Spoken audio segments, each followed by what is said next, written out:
Hello bachcho, let us read this question. A rubber ball is dropped from a height of 5 meters on a plane where the acceleration due to gravity is not shown. On bouncing, it rises to 1.8 meters. The ball loses its velocity on bouncing by a factor of. तो इस question के लिए जो की concept होगा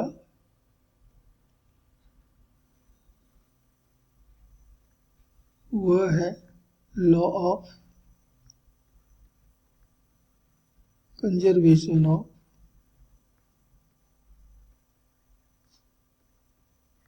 energy.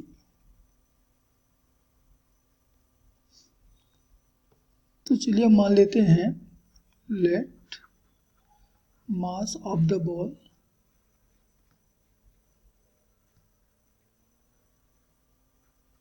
ये बराबर m है and acceleration due to gravity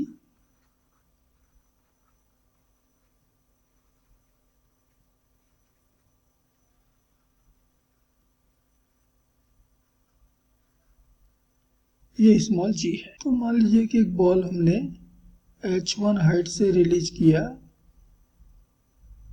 ground से मान लो कि वह v1 स्पीड से टकराता है और जब फिर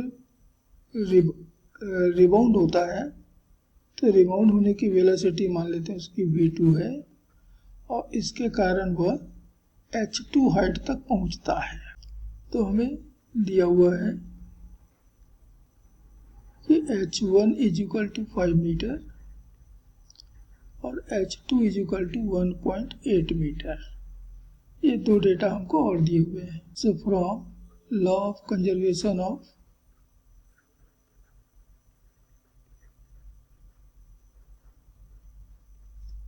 energy, the final energy of the ball बराबर होगा इनिशियल एनर्जी।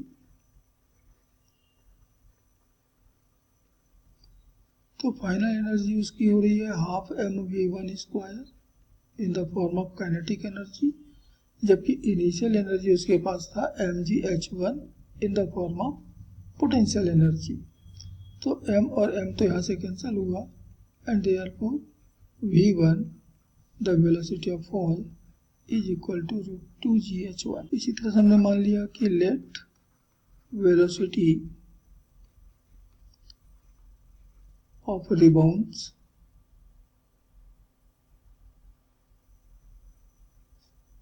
ये बराबर हमारा v2 है। तो फिर से law of conservation of energy apply करें तो इनिशियल एनर्जी ये बराबर होगा फाइनल एनर्जी के।